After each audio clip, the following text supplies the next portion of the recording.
तो देखिए, कॉकरोच जनता पार्टी यानी कि सीजेपी की तरफ से चलाए गए आंदोलन की हर तस्वीर से हमने आपको पहले भी रूबरू करवाया। कैसे आंदोलन के दौरान छात्रों की आड़ में अराजकता फैलाई गई, कैसे पुलिस वालों को निशाना बनाया गया और कैसे फिर पूरे आंदोलन को देश की ऑपोजिशन पार्टीज ने हाईजैक कर लिया। लेकिन इसी बीच सरकार की लगातार कोशिश जारी रही कि बातचीत के जरिए हल निकाला जाए। सरकार की तरफ से जेपी नड्डा और डॉक्टर जितेंद्र सिंह सोनम वांगचुक से मेदांता अस्पताल में जाकर मुलाकात की उन्होंने, जिसके बाद सोनम वांगचुक ने जेपी नड्डा और जितेंद्र सिंह को पत्र लिखकर अपनी मंशा भी बताई, जिसका जिक्र अब से थोड़ी देर पहले जेपी नड्डा ने अपनी प्रेस कॉन्फ्रेंस में भी किया। अब इस लेटर में जो उनकी तरफ से लिखा गया है, अनशन तोड़ने के लिए वांगचुक ने अपनी शर्तें, कंडीशंस क्या है वो सरकार के सामने रख दी, जिसमें सबसे बड़ी मांग ये रही कि प्रदर्शनकारी छात्रों पर कोई एक्शन ना हो और साथ ही नीट के उन परीक्षार्थियों के परिजनों के लिए मुआवजे की मांग की जिन छात्रों ने आत्महत्या कर। वांगचुक ने साफ कहा कि अगर सरकार की तरफ से यह आश्वासन मिले, यह भरोसा मिले तो वो अनशन खत्म कर देंगे। अब ये तो एक सकारात्मक पहलू है, क्योंकि सरकार की तरफ से यह साफ कर दिया गया कि वो नीट परीक्षा लीक के मामले को लेकर संसद में चर्चा के लिए तैयार है, जिसे अभी थोड़ी देर पहले जेपी नड्डा ने फिर से दोहरा दिया। हालांकि ये भी साफ किया कि विपक्ष तय करे कि वो कितनी देर तक इस मुद्दे पर चर्चा चाहती है। अब से थोड़ी देर पहले यानी कि 8:45 पर केंद्रीय मंत्री जेपी नड्डा प्रेस कॉन्फ्रेंस के लिए पहुंचे। ये साफ कर दिया कि पेपर लीक एक गंभीर समस्या है और इसकी जांच हर हाल में की जा रही। साथ ही उन्होंने जिम्मेदार सरकार के तौर पर एक स्थायी समाधान निकालने की बात कही, लेकिन साथ ही उन्होंने राहुल गांधी को आड़े हाथों लेते हुए कहा कि वो आरोप लगाने के मामले में इतने सेलेक्टिव क्यों हैं। आंदोलन का राजनीतिकरण नहीं होना चाहिए, जो कि दुर्भाग्यपूर्ण है। लेकिन मैं इस मोड़ पर एक बात जरूर कहना चाहूंगा कि यह समय ये नहीं है कि हमारी सरकारें, आपकी सरकारें, तुम्हारी सरकारें, इस तरीके से हम इन चीज़ों को विभाजित करें। ये गंभीर मसला है, हमें इस पर चर्चा करनी चाहिए और चर्चा करने का जो सबसे अच्छा माध्यम है वो है सदन, वो है पार्लियामेंट, और हम चर्चा के लिए तैयार हैं। और भारतीय जनता पार्टी, एनडीए इस मामले में मोदी जी के नेतृत्व में बहुत गंभीर है और बहुत गंभीरता से हमने इन विषयों को लिया है और इसीलिए हमने चाहा है कि संसद में इसकी चर्चा हो। Short duration discussion, long duration discussion, business advisory committee में आप तय करो कितना समय आपने लेना है, 12 घंटे लेना है, 18 घंटे लेना है। राज्यसभा में मैं लीडर ऑफ द हाउस के नाते मैंने हमेशा इस बात को माना है कि जो विपक्ष जितने आवर्स तय करे, हम चर्चा के लिए तैयार हैं। तो ये तो बात हो गई सरकार की तरफ से दिए गए आश्वासन की और उनके द्वारा किए जा रहे प्रयासों की। लेकिन इस आंदोलन के बहाने विपक्षी पार्टियों का सियासी घमासान भी देखने लायक रहा। कल धरना स्थल पर राहुल गांधी नजर आए, यानी कि प्रधानमंत्री आवास के बाहर। प्रियंका गांधी वहां पर नजर आई। वहीं पर पहुंचे समाजवादी पार्टी के प्रमुख अखिलेश यादव भी। अब आप ये भी सोच रहे होंगे कि ये तो डेमोक्रेसी की खूबसूरती है कि सभी विपक्षी दल एकजुट दिख रहे हैं, लेकिन इसके साथ साथ आपको कुछ तस्वीरें और कुछ बयान हम दिखाना चाहते हैं, जिसके बाद एक गलतफहमी तो दूर होगी कि विपक्ष एकजुट है। इस आंदोलन ने पारंपरिक विपक्षी दलों के समीकरणों को पूरी तरीके से हिलाकर रख दिया है। पहले आप ये देखिए कि कैसे इस मुद्दे पर विपक्षी पार्टियों में फूट पड़ी। संसद के भीतर अखिलेश यादव की तरफ से पहले ये बयान आप सुनिए। जब लोकसभा स्पीकर ने उन्हें बोलने का सदन में मौका दिया तो नाराजगी भरे लहजे में उन्होंने क्या कह दिया। ये अध्यक्ष महोदय, आपको नहीं बोलने दे रहे। अध्यक्ष महोदय, ये मुद्दा कांग्रेस, समाजवादी पार्टी, बीजेपी का नहीं है। ये मुद्दा युवाओं और छात्र नौजवानों का है। तो आपने इनको बुलवा दिया, क्या समझौता कर लिया आपने? क्या आपने क्यों नहीं बोलने दिया हमें? अध्यक्ष आपको मैंने बोलने के लिए कहा, एक मिनट प्लीज। नहीं, आपने समझौता क्यों कर लिया फिर? हम लोग का बात भी अखिलेश जी नहीं, छात्र नौजवान क्या केवल? अखिलेश जी एक मिनट नहीं, अध्यक्ष महोदय, ये पक्ष ठीक नहीं है अध्यक्ष महोदय। ये युवा, छात्र, नौजवान हम सब के हैं, हम सब लड़ रहे हैं उनके लिए। अब यहां पर आप अखिलेश यादव की बॉडी लैंग्वेज को जरूर डिकोड करिए कि कैसे बीजेपी के साथ साथ कांग्रेस पर भी उन्होंने अपना गुस्सा निकाला और दोनों के बीच समझौते के आरोप लगा दिए। उनके चेहरे पर नाराजगी और गुस्सा साफ झलक रहा था। इस बात को लेकर एक खींच भी उनकी तरफ से नजर आई कि उन्हें कांग्रेस सांसद के साथ एक बराबरी का मौका आखिर क्यों नहीं दिया गया। अब सूत्र ये भी बता रहे हैं कि संसद के बाहर केसी वेणुगोपाल ने अखिलेश यादव से इस समझौते वाले बयान पर आपत्ति जता दी और इस पर सवाल कर लिया। इस पर दोनों के बीच तीखी बहस भी हुई है। लेकिन इसके अलावा अखिलेश का एक दूसरा रूप भी नजर आया।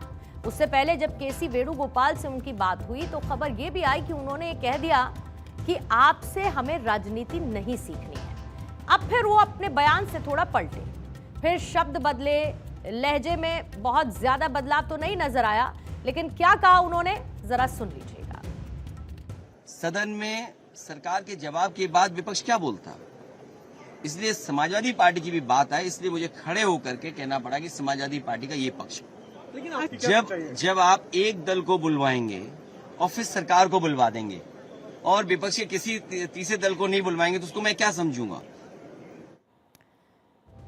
तो ये बात तो समझ में आती है कि नीट पेपर लीक के मामले पर हुए प्रदर्शन में कांग्रेस और समाजवादी पार्टी के रास्ते काफी दो तरफा चलते हुए नजर आ रहे हैं। दरअसल कांग्रेस, समाजवादी पार्टी और आम आदमी पार्टी लंबे वक्त से पेपर लीक और युवाओं के मुद्दे पर सरकार को घेरने की कोशिश भी कर रही थी, लेकिन सीजेपी जैसी जेन जी लेड, सो कॉल्ड जेन जी लेड ऑनलाइन और जमीनी आंदोलन ने युवाओं के इस असंतोष को मिनटों में कैप्चर कर लिया। सीजेपी के नाम पर जब प्रदर्शक हिंसक हुआ तो फिर सभी पार्टियों के नेता एक एक करके इससे जुड़ने के लिए पहुंचने लगे। कांग्रेस ने दावा किया कि वो इन सभी मुद्दों को सीजेपी से पहले से उठा रही थी। इसके चलते मुख्य विपक्षी दल और सीजेपी के बीच एक नैरेटिव कॉन्फ्लिक्ट पैदा हुआ कि आखिर युवाओं का ट्रू रिप्रेजेंटेटिव कौन है? क्या वो सोनम वांगचुक है जिनकी बात हमने शुरुआत में की थी? क्या वो कांग्रेस है ताकि क्योंकि राहुल गांधी पहुंचे प्रधानमंत्री आवास के बाहर धरना देने के लिए, या फिर समाजवादी पार्टी है जैसे अखिलेश की खींच नजर आई कि भाई हमको भी तो बोलने दीजिए, या फिर आम आदमी पार्टी है जिसके नेता कांग्रेस पर आरोप लगा रहे हैं? क्योंकि सभी की राहें फिलहाल अलग अलग हैं, लेकिन कौन आगे किससे कितना ज्यादा, इस पर एक तलवार खींची हुई है। दरअसल संसद में मुख्य विपक्षी दल होने के नाते कांग्रेस अक्सर चर्चा और एजेंडा तय करने में लीड करती है, लेकिन 2024 के आम चुनावों के बाद उत्तर प्रदेश में 37 सीटें जीतकर आई समाजवादी पार्टी खुद को क्षेत्रीय स्तर के साथ साथ राष्ट्रीय स्तर पर भी एक बड़े स्टेक होल्डर के तौर पर देखती है, या इंडिया ब्लॉक में अपने आप को एक स्टेक होल्डर के तौर पर देखती है।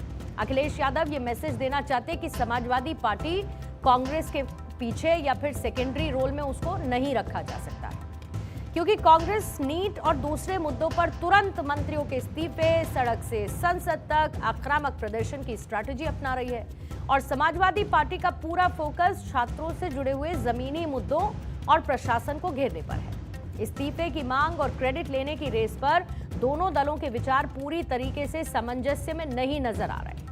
अब ये तो बात रही समाजवादी पार्टी और कांग्रेस के बीच की गहरी होती खाई पर, लेकिन आज से ठीक एक दिन पहले यानी कि मंगलवार को किए गए आम आदमी पार्टी के सांसद संजय सिंह के उस एक्स पोस्ट पर हमको गौर करना होगा जिस पर उन्होंने कांग्रेस पर निशाना साधा था। वो पोस्ट क्या है, पढ़ लीजिए।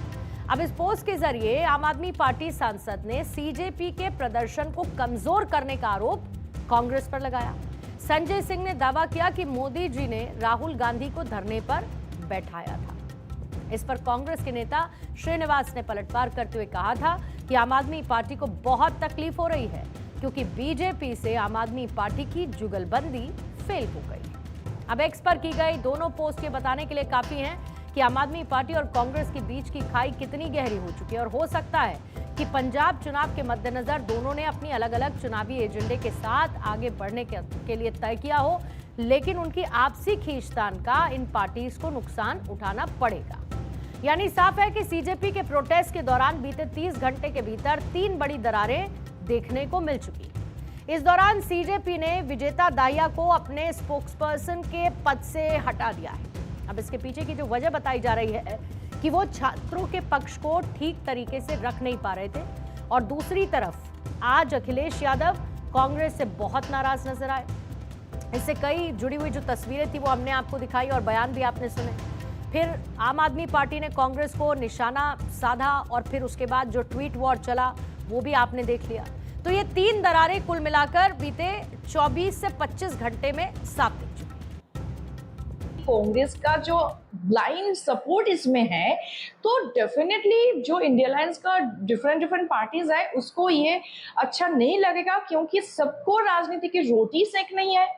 तो इसीलिए वो लोग भी अभी विरोध करने लगे। अभी एक इंटरनल कॉन्फ्लिक्ट में ये बदल रहा है राजनीति की जो परिवेश, मैं उनकी बात कर रही हूँ। और जो राहुल गांधी, वो तो हमेशा ही देश के खिलाफ बातें करते हैं, क्योंकि खुद जाकर ऑक्सफोर्ड में बाइट्स देकर आए थे, वहां पे बता के आए थे कि इंडियाज डेमोक्रेसी इज डेड। तो यहाँ पे राजनीतिक दल के अंदर मतभेद हो सकता है, एंड वो भी राजनीति की रोटी सेकने के लिए कर रहा है, ये तो जायज बात है। तो देखिए, सदन के भीतर तीखी नोकझोंक और उसके बाद अखिलेश यादव का डैमेज कंट्रोल, आखिर क्यों? अगर वो संसद के बाहर भी कांग्रेस बीजेपी डील का आरोप दोहराते तो इंडिया गठबंधन में फूट की खबरों पर मुहर लग जाती। हालांकि उनके आक्रामक रवैये से गठबंधन का भविष्य यूपी चुनाव में क्या होने वाला है, ये तस्वीर काफी हद तक अब डाइसी सी लगती है। अब अखिलेश की बात में एक कोशिश जरूर रही कि इस तरीके का संदेश भी ना जाए कि छात्रों से जुड़े हुए गंभीर मुद्दे को छोड़कर विपक्ष आपस में ही लड़ने लगा है। लेकिन सवाल ये उठता है कि क्या वो इस कोशिश में सफल हो पाए हैं? आज अखिलेश यादव और इसके साथ ही केसी वेणुगोपाल के बीच जो नोकझोंक हुई, उससे ये भी साफ है कि इंडिया ब्लॉक के भीतर प्लेस और स्पेस बनाने की जंग तेज हो चुकी है। कौन कितना इंपॉर्टेंट, किसकी पोजीशनिंग क्या, कौन पहले नंबर पर, इसकी लड़ाई तेज हुई। फिर उत्तर प्रदेश के पर्सपेक्टिव से अगर आप समझेंगे तो राज्य स्तर पर गठबंधन होने के बावजूद संसद में एजेंडा कौन तय करेगा, इसे लेकर समाजवादी पार्टी और कांग्रेस के बीच खींचतान आगे भी देखने को मिल सकती है। दिल्ली में जो छात्र प्रदर्शन हो रहे हैं उसमें विपक्ष की बिल्कुल भी एकजुटता नजर नहीं आ रही है, और उसके कुछ मुख्य कारण ये हैं कि प्रत्येक राजनीतिक पक्ष ये देख रहा है कि अपने अपने जो क्रेडिट वो किस तरीके से लें इसमें, और इसीलिए शायद हो सकता है कि राहुल गांधी उन्होंने जंतर मंतर पे न जाते हुए प्रधानमंत्री आवास के बाहर उन्होंने प्रदर्शन करना। तो इंडिया ब्लॉक की सियासी जंग के बारे में इतना जल्दी खुलासा नहीं होता अगर ये सभी पार्टियां पूरे प्रदर्शन के बाद धरना स्थल पर नहीं पहुंचती, क्योंकि सीजेपी के संस्थापक और आयोजक पॉलिटिकल पार्टीज को शुरू से ही मंच देने से हिचकिचाते नजर आए। अब डर ये था कि उनकी ऑथेंटिसिटी, सो कॉल्ड जिस ऑथेंटिसिटी की वो बात करते हैं, कहीं वो खत्म ना हो जाए। हालांकि छात्रों के बहाने हुए प्रदर्शन में हिंसा और फिर विपक्षी दलों की एंट्री ने आंदोलन को एक गहरी चोट जरूर पहुंचाई है। अब शुरुआत में जहां विपक्षी पार्टियों को भी इस बात का डर था कि अगर वो सीजेपी को बैक स्टेज सपोर्ट करेंगे तो युवाओं का वोट बैंक उनकी अपनी राजनीतिक पार्टियों से छिटक कर इस तरीके के स्वतंत्र आंदोलन की तरफ शिफ्ट हो सकता है। हालांकि विपक्षी खेमे में ये भी सुगबुगाहट जरूर थी कि सीजेपी को किसी खास पार्टी का बैकएंड सपोर्ट हासिल है। लेकिन अब भी विपक्षी पार्टियों के लिए सीजेपी एक दो-धारी तलवार की तरह है। एक तरफ ये पार्टियां सरकार के खिलाफ इन युवाओं के असंतोष का इस्तेमाल तो करना चाहती हैं, दूसरी तरफ उन्हें लगातार ये भी डर सता रहा है कि कहीं सीजेपी विपक्ष का अपना ही पॉलिटिकल ग्राउंड स्नैच ना कर ले।